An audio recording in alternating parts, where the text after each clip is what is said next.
Hello and welcome to Park Place Views, brought to you by the City of Janesville and JATV Media Services. I'm Maggie Hrdlicka, Management Information Specialist with the City of Janesville. Thanks for tuning in to this monthly program where we highlight what's going on in your local government, the City of Janesville. Last month on the program, host Andrew Eppen talked to Janesville Police Chief Dave Moore about what's happening in the police department. If you missed that episode and would like to view that and any other Park Place Views episode, you can find it on the city's website or by going to JATV's YouTube channel. This month, though, as the summer heats up, the city has tons of fun, educational, and relaxing activities for all ages. We don't call it Wisconsin's Park Place for no reason. With 64 improved parks and dozens of indoor and outdoor attractions, there's something to do for everyone in Janesville. And if you're bored in Janesville, I would say you're not looking hard enough. I'm pleased to have two guests on our show today. They're going to talk about the many recreational opportunities that Janesville's residents and visitors have to enjoy. First on our program, we have Cullen Slapak, who is the Parks Director with the City of Janesville. We first had Cullen on the show last summer. He began at the City of Janesville in 2001 as a recreation programmer. He's held several positions since, including 5 years as the Ice Arena manager. In 2009, he became Assistant Parks Director, and in 2014, promoted to Parks Director. Thanks for being here, Cullen. Thank you. So, Cullen, it's a busy time this time of year for your employees. How many staff do you have, and what's a typical day like this time of year for your employees? Well, we have 17 full-time staff members on board with us, and then starting mid-May or early June, we'll bring on 14 to 16 seasonal staff members. Typical day right now is all about mowing the parks, the right-of-ways, any city facilities, just overall grounds maintenance that we take care of a lot of these city facilities for. Also, our staff is cleaning pavilions, getting ready for the special events that take place on the weekends, restrooms obviously every day, also playground inspections. We're putting in a new playground at Southgate Park, and at the cemetery and at Traxler Park we're getting ready for Memorial Day festivities. Okay, great. So you mentioned that you do have some seasonal staff, but most of your employees are year-round. So the obvious question is, what do your parks employees do when they're not mowing during the winter months? In November, the park staff leads the loose leaf curbside pickup. So that's a 2-week project. Sometimes a few weeks after that it drags out. Then our staff, a couple of them transfer to water utility and help out with their operations for the winter months. A few of them will transfer into operations and help out with street projects. And then we also use a majority of our staff to do greenbelt operations, detention and retention pond maintenance, and any other parks maintenance that we weren't able to get to in the summer. Okay, so there's never a shortage of things to do. There isn't. We're always busy. And so in 2015, that was an exciting year because Janesville finally opened its first skate park in Bond Park. How is that park doing now? Is it being used often? It is. I think it's being used every day. On nice days, there are a lot of skateboarders and bikers there, so I think it's been well received by the community. Great. Can you just remind us again a little bit how that skate park came to be a reality after so many years of talking about it? Sure. In early 2000s, the whole process took about 14 years, so concerned citizens, Roger and Fern Strike and a few others, saw a need for a skate park in Janesville, and they started fundraising at that time. So 14 years later, the Janesville Outdoor Skate Park Committee finally got their dream, and in 2015 we were able to build it. The group fundraised about $65,000, and the city contributed about $235,000. We also got a small grant from the Tony Hawk Foundation, and so it was a reality last September when it opened, and it's been gaining popularity ever since. Great, and it's a great park over there. So let's talk about what's new this summer. One thing I've been hearing a lot about is the fundraising effort for Camden Playground. Can you talk about what's going on with Camden? Camden Playground fundraising effort for the rebuild project has went well. We're actually a year ahead of schedule. We were planning to do it in the fall of 2017. It'll actually take place in late August and early September. So phase 1 will be August 26th through the 28th, and then phase 2 will be September 6th through the 11th. And the two phases will be a little bit different, more technical stuff on the first phase, and then the actual build on the second phase. So the group has raised about $365,000 through fundraising and grants and other various avenues. The city has contributed about $70,000, and they're going to continue to fundraise in case that there are any cost overruns or any other amenities that they'd like to add. Great. Well, that's wonderful that that group is so active and has really done a great job fundraising. It'll be nice when it's complete. And another thing that we talked about last year when you were on the program was the potential for a disc golf course at Riverside. What's the update on that? The baskets are in, the tee boxes are in, or the posts for the tee boxes. We're going to be working on getting some signs for the course, and it's playable right now, and there are people out there playing. We may make a few tweaks here and there as play continues, but it should be a really good course, and people should enjoy it. Great. Well, I'll get out there with my father-in-law because he loves to play. Anything else new this year in the parks? Like I mentioned, we'll have a new playground at Southgate Park. We're also working with the Kiwanis Club to get a new playground at Kiwanis Park. So with some city funding and with some funding that they're providing, we should be able to provide a really nice playground at Kiwanis Park. Also, one of the newer things that's up right now are expression swings at Riverside Park, and the Friends of Riverside donated the funding for those. It's a swing that allows parents and toddlers to swing together. The parent can watch the toddler, so they're sitting right in front of them. So it's the new thing in the playground world, and we're excited to have those. Great, that sounds wonderful. So just changing topics here, I know every year, beginning May 15th through September 15th, dogs are banned from the public parks and trails here in Janesville. Can you give a little history on why that law exists? Sure. I think it's because not everybody's a dog lover. There are a lot of people who have dogs, but there's a large segment of the population who are afraid of dogs. So, the other fact is that not everybody picks up after their dog. So when you're in a park, obviously you don't want to be stepping in what's left behind, and you don't want it on your playground, in the pavilion, that type of stuff. Also on the trails, people may walk with their dogs on a leash, but a lot of times the dog will crisscross back and forth across the trail, so creating a hazard for people on bikes, runners, walkers, that type of stuff. So we have done surveys in the past, and we feel that we're in the middle of other communities our size. Some don't allow dogs at all, others allow dogs year-round, but we've kind of met in the middle, so we feel it's a good compromise. Okay. Viewers at home, remember to pick up after your dogs. What can people with dogs that want to get their dogs exercised do as an alternative to bringing them to parks? We have two areas that we call PETAs, Pet Exercise and Training Areas. One is at Palmer Park, and the other one is at the Rock River Parkway on Afton Road. We also have the 17-acre fenced-in paw print park where owners can have their dog off-leash. So all three facilities are off-leash, paw print is fenced, and you can get your exercise that way. If you do have a dog that likes to chase geese but won't harm them and is under good voice command, we do have a program that's called Dog the Geese, and so you can sign up with the Parks Division and have your dog run at Traxler, Monterey, or Riverside parks to scare the geese away. Cool, and help out the Parks Division in the process too, those Yes. pesky geese. So changing topics again here, emerald ash borer. So this year I feel like we're really seeing the effects of the emerald ash borer in Janesville on our ash trees. First, can you just tell us a little bit about what is this little bug that we always hear about? Well, you're right. It's a little bug, a little green emerald colored bug. It came from Asia. They figure it came on wood pallets and made its way to Detroit, Michigan. That's where it all started, and it's worked its way out from there. The lifespan of a bug is very short, and so in that time they fly from tree to tree.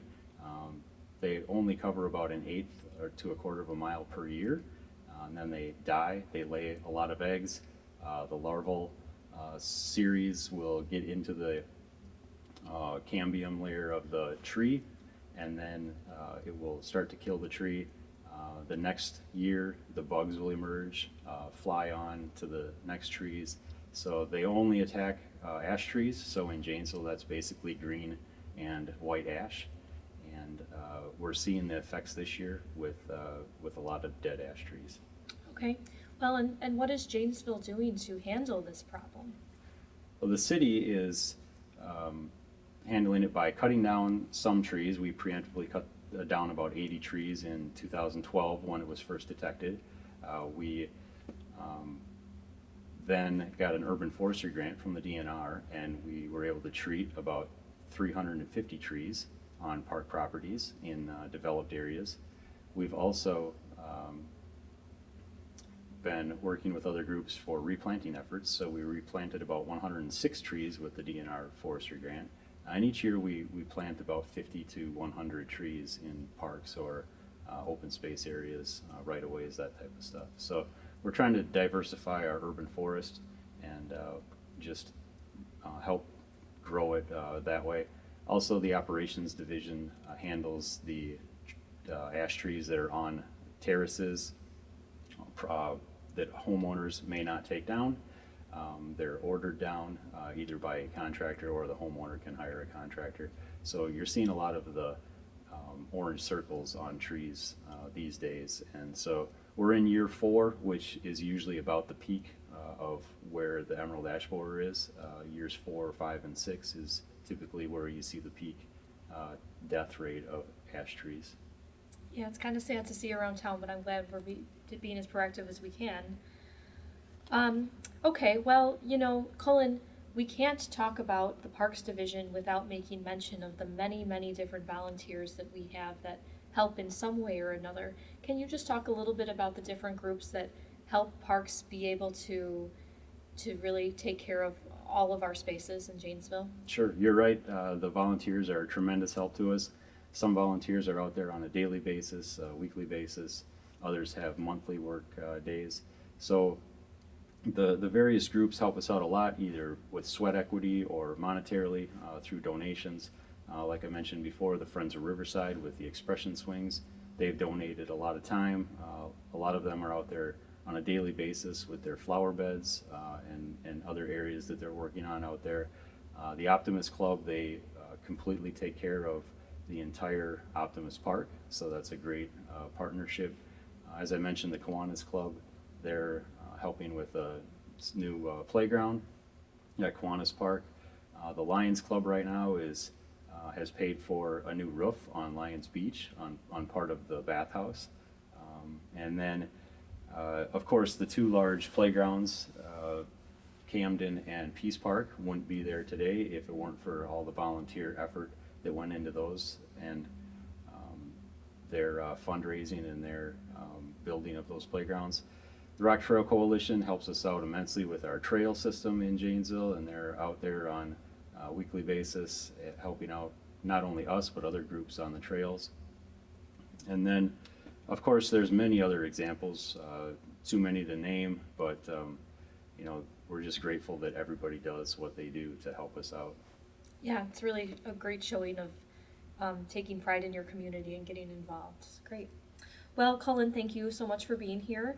I know that there's a lot going on in Wisconsin's Park Place that we didn't have time to cover, but I want to make sure that we have room to talk to Shelly about the recreation side of things. Viewers at home, if you'd like more information about the Parks Division or any of the projects that we talked about today, you can find information on our website, which is listed on your screen, or you can contact Parks at 755-3025. Thanks for being here, Cullen. Thank you.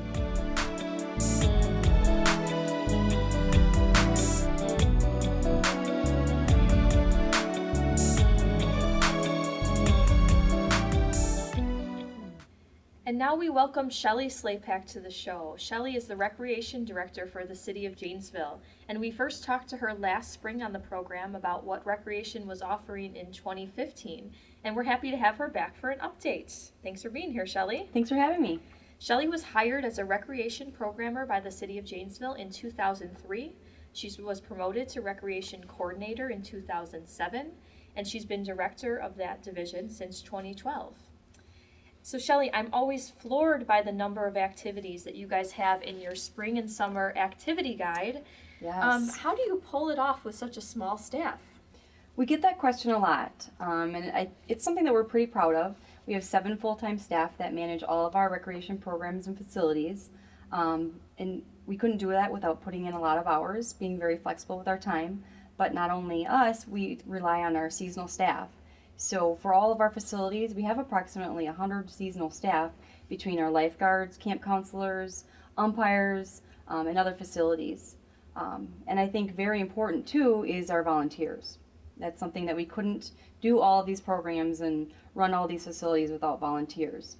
And just something for the public, encourage them to volunteer by going to the City of Janesville website and going to the I Want To tab, and then going to the volunteer section, because we list all of our volunteer opportunities in the recreation division there. Yeah, and there are plenty of opportunities no matter what your interest level is. Yes, great.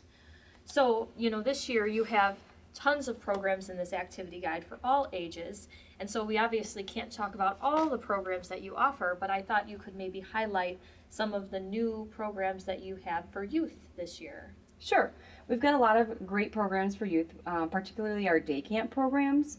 They're not necessarily new camps, our Kids Count Camp, Extreme Sports Camp, Potlat, and several other ones. But what we do to keep everything fresh and fun for the kids is offer new themes and field trips each year. So going to a lot of cool places. Another popular program for youth is our one-day fun days, and we do that at Palmer Park Hilltop Pavilion. Change up the themes every year, and I think a popular one that will occur this year is our Touch a Truck. So a lot of the big trucks that kids like, fire trucks, they can go in, sit in the fire truck, talk to a firefighter, and really learn about that. And then we offer several youth sports programs. Our most popular one is our tennis lessons, and we did change that up a bit this year, and we're doing afternoon tennis lessons to accommodate those going to summer school. Okay, great. So what about new programs for teens and tweens this year? Is there anything new, or do you want to just highlight other ongoing programs? Sure. Our most popular teen program is our middle school rec nights, and we do those at the 3 area middle schools throughout the year. And then what's pretty popular about that is in the summer months, we do 2 at Dawson Softball Complex. And these are all city middle school rec nights, so all 6th through 8th graders can attend. And we actually have one coming up on Saturday, June 4th at Dawson. It's a pretty popular program. And another program that is very popular for teens is our Battle of the Bands. It's a partnership with several organizations, including JATV, but last year we had 9 bands participating in it. So it's really growing in popularity, and spectators, there's probably 300 people that are there, so even if you're not in a local band, we encourage people to come to that, and that will be July 14th this year at Courthouse Park. Great. Yeah, it's so fun to see the local talents that you don't even know exist until you have an event like that. Yeah. Yep. So what about new programs for adults, or just some of the more popular programs for adults? Sure. Our adult programs, we do several of adult sports leagues. We do softball currently at Dawson Softball Complex, and kickball, basketball, dodgeball, volleyball, so a whole list of that. Something unique that I'd like the public to know is that we do offer a free agent list. So, while our sports leagues are for teams coming in, somebody new to town or maybe looking to meet some people, we offer a free agent list that they can be added to a team, and we try to assist them in that. So that's kind of neat. And then we've got a couple fairly new programs that we just started. Our urban line dancing program, which is a unique line dancing with new music. And then we have a fairly new cooking class that we offer at the Senior Center. And another one is our Packer Backer trip that we brought back. And that's a partnership with the city of Beloit, and we go to Lambeau Field and the Packers Hall of Fame on a bus trip. Cool. That's a lot of fun. So what about fun events for the whole family, for any age? We've got a lot of family events. That's something that we really enjoy doing, and the public really wants us to have in terms of various family events. A couple fairly new ones that we have is our Family Run series, and we just started those last year. Our Sunday Funday Scamper. We do that over on the Peace Trail, and that's themed based on National Ice Cream Day. So Families get to do obstacles like our slippery syrup slide. And then we have a new one, the Back to School Fun Run, another theme, and that'll be at the end of summer before school starts, and they get to do various obstacles such as the Great Pencil Hunt. And then another very popular family event that we have is our Movies in the Park series, and that's at Optimus Park and is a partnership with the Optimus Clubs. And we are also partnering this year on that event with US Cellular, and they are providing for all 3 movies in the park some free food or refreshments before each movie. So I'd like to highlight those. The first 200 people that come to the June 17th movie, which is Teenage Mutant Ninja Turtles, gets free popcorn. The second movie, July 15th, which is E.T., the first 100 people get free pop or water. And then our third movie, August 19th, which is Inside Out, the first 100 people get a free candy bar. So we thank US Cellular for that, and the Optimus Clubs for sponsoring that great program. Yeah, that's a great event, fun night out. So what would you say overall, Shelly, are your most popular programs that you offer every year? Those are just staples in your activity guide that you're going to keep doing every year. I would say our most popular program by far is our Enchanted Forest. And that's our fall program for the Halloween holiday, and that's in Palmer Park. It's a 4-day event. It's just a great event that each year people not only from Janesville but surrounding areas come, upwards of 5,000 to 6,000 people that come to that great event. And then most recently is our Janesville's Jolly Jingle, which is a partner program with several organizations, and that celebrates the holiday season in December, and just really great free activities for kids and families.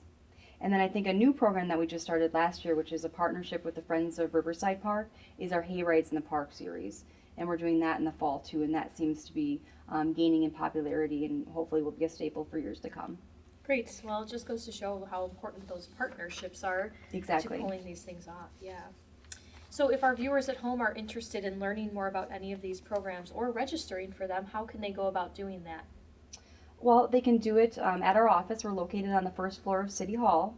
Otherwise, we encourage everyone to go to the website, the City of Janesville website, /recreation. Will get you to all of our recreation programs and get to view more information on it. If you wish to register for programs, like I said, you can do it in our office or you can do it online on the City of Janesville website /register. Another thing is, like you mentioned before, our brochure. That's a 48 pages full of a wealth of knowledge on recreation programs and facilities. Great. Yep, it's a great resource that you can download off of our website as well. So, as summer heats up, everyone starts to wonder about the aquatics facilities. Can you talk about the different aquatics facilities we have, when they open, and if there's anything new and exciting happening in 2016? Sure. Well, we've got 4 unique aquatic facilities in Janesville, and actually our first one, the newest, the Riverside Park Splash Pad, opens up tomorrow, May 21st, and the splash pad is free to the public, and it's open from 10 a.m. to 8 p.m. daily. Then the next one to open up is Lions Beach, and that too is free to the public, and that opens up Memorial Day weekend. Our Palmer Wading Pool opens that following weekend, June 4th, and the hours for that are 10 a.m. to 7 p.m.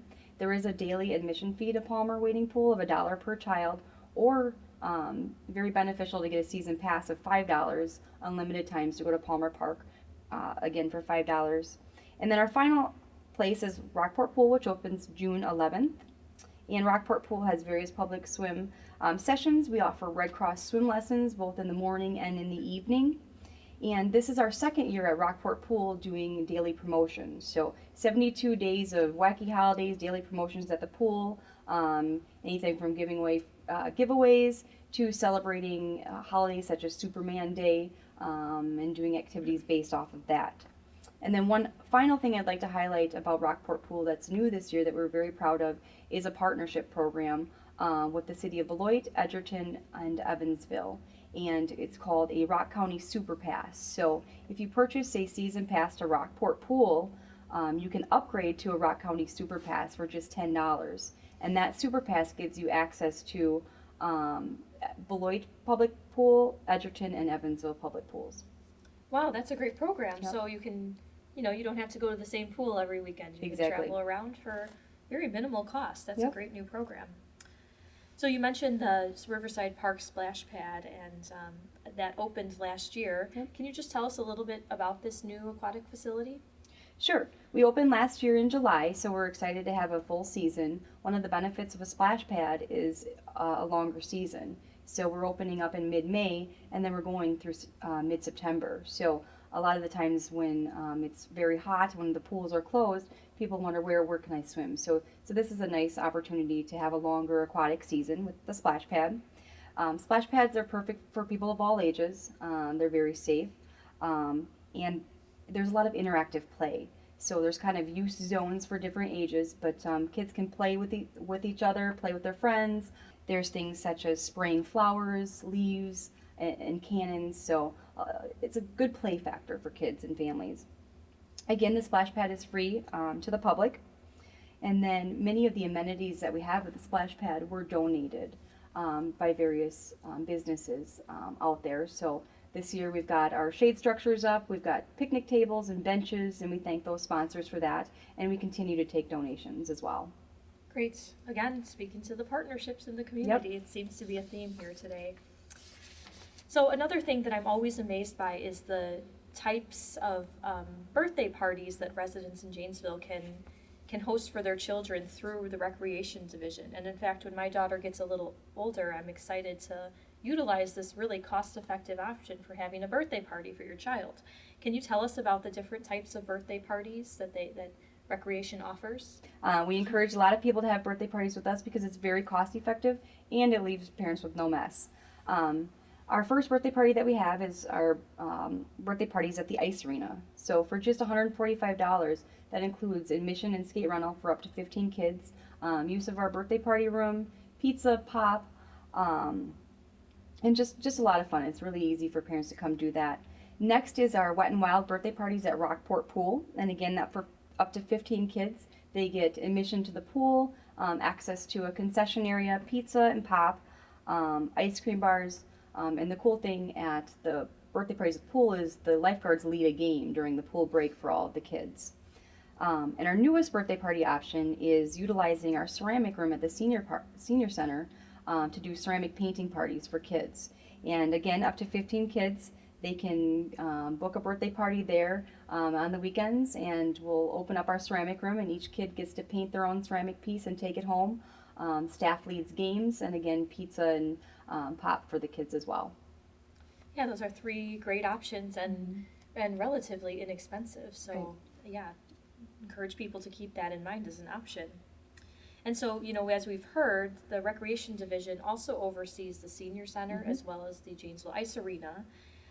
Is there anything with those two new facilities that you'd like to highlight as being new and exciting this year? Sure. The Recreation Division does operate those in their year-round facilities. Something special about the Ice Arena coming up being it's summer is that we do have special summer public skate sessions on Fridays from 6 to 9 p.m. and Saturdays from noon to 2 for $5 for youth or $6 for adults plus skate rental.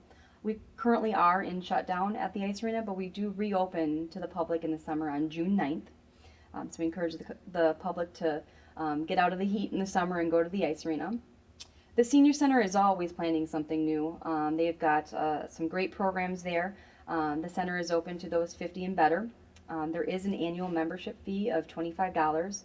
That gets members access to over 40 classes, tons of monthly day trips, membership appreciation days, and a whole lot more. So we encourage those who are looking to participate in the Senior Center to try it out. We'll give free tours. You can try the Senior Center for up to several times before you would have to get the annual membership. But again, just a whole lot for people to do in terms of card groups, social activities, dances, and trips. Great. Yeah, it sounds like a great facility. I know you have great staff over there too. So, well, thanks, Shelly, for being here and for all the hard work that you and your staff do to make Janesville such a great place to live and have a good time. And I'll say it again, if you're bored in Janesville, I don't think you're looking very hard. If you want to learn more about the Recreation Division or download the Spring Summer Activity Guide, you can visit our website /recreation, or you can always call 755-3030. So thank you, viewers, for tuning in to Park Place Views this month, and be sure to tune in next month, where the guest will be a surprise because I haven't picked them yet. And in addition to Park Place Views, you can stay connected to the city in many ways by liking us on Facebook, following us on Twitter, signing up to receive our weekly emails, and stay connected to the police department by signing up for Nixle alerts.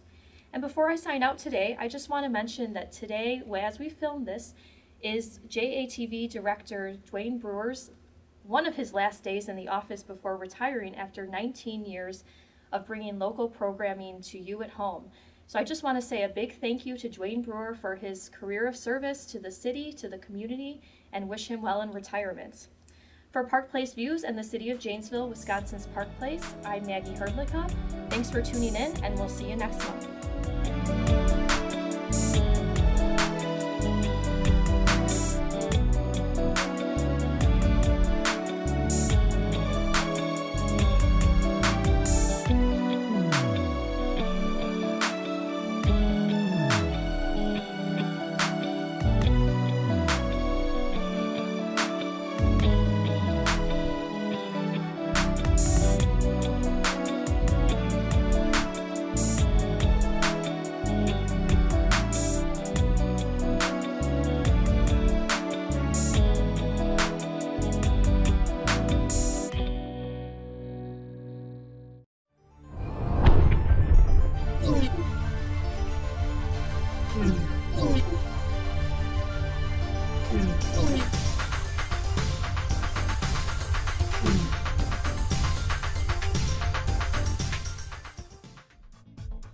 The Interstate 3990 interchange with Wisconsin Highway 11, locally known as Avalon Road, will be reconstructed as part of the I-3990 improvements taking place between now and 2021. Located just south of Janesville, the existing interchange has a standard diamond configuration. Existing traffic patterns of this location include a very high volume of left turns. A diverging diamond interchange, also known as a DDI, is proposed for this location to efficiently handle the high volume of left turns. DDIs allow free-flowing turns when entering and exiting the interstate, eliminating the left turn against oncoming traffic. To accomplish this, traffic temporarily moves to the opposite side of the road as it passes through the interchange. When driving a DDI, motorists proceed through a traffic signal at the entrance to the interchange and simply follow their lane to the opposite side of the highway. Traffic signals, pavement markings, overhead signs, and raised concrete islands will help guide you through the interchange. Both directions of traffic drive on the opposite side of the road before crossing back and resuming their original pattern, similar to a one-way street. Motorists driving east on Highway 11 and intending to head north on I-3990 towards Janesville would drive straight to the first traffic signal. As you approach the signal, notice the lane markings and the signing directing you where to go. Notice traffic from the opposite direction approaching on your right. A diverging diamond interchange is easy for passenger cars as well as large trucks and oversized vehicles to navigate. When the signal turns green, proceed straight ahead and follow the lane markings. Once over the bridge, exit to the left onto I-3990 towards Janesville from the left lane. There are no left turn conflicts in a diverging diamond interchange. For drivers wishing to travel straight through the interchange, simply stay in your lane and follow the lane markings and overhead signs. Similar to a standard interchange, no lane changes or turns are needed. When you approach the signal and it turns green, drive straight through and proceed across the bridge to the second signalized intersection. When you're in between the ramp terminals, it will feel as if you are on a one-way street. As you drive through the interchange, notice traffic turning left onto or from Highway 11 does not need to cross traffic traveling in the opposite direction. This configuration is a clear safety advantage of a diverging diamond interchange. To enter southbound I-3990 from the west, drive in the right lane and follow the pavement markings and signing directing you onto the ramp towards Beloit. This movement is similar to that at a standard diamond interchange. The purple line demonstrates the path that pedestrians would take to navigate the DDI. Pedestrians use the marked crosswalks at signalized intersections and then the walkway and sidewalk on the North Bridge to cross the interstate. All street crossings are shorter than at a standard interchange. The yellow lines demonstrate the path that bikes would take to ride through the interchange. Bicyclists will stay to the right side of the road in the designated bike lane, as they would on any roadway. In summary, the Diverging Diamond Interchange is the best choice for the intersection of I-39-90 and Highway 11. This configuration simplifies left turn movements, is easy to navigate, and improves safety for roadway users. The interchange is pedestrian and bike friendly and provides better traffic operations than a standard diamond interchange. For more information on the I-39-90 project, visit www.i39-90.wi.gov. Traveling from Madison to Delavan using the Highway 11 Racine Street interchange in Janesville, Wisconsin. Notice the flashing red arrow at the top of the screen, highlighting the path you take when traveling from Madison to Delavan.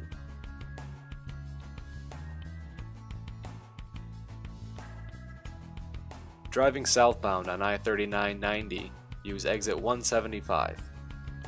Keep to the left when the off-ramp divides, and use either lane to enter into the roundabout. As you approach the roundabout, yield to pedestrians and bicyclists in the crosswalk. You must also yield to traffic in all lanes on your left before entering. When it is safe to do so, enter the roundabout and turn left onto East Racine Street.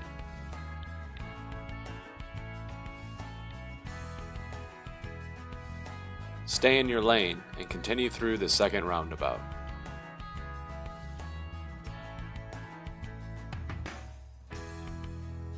Continue on East Racine Street towards Delavan, Wisconsin.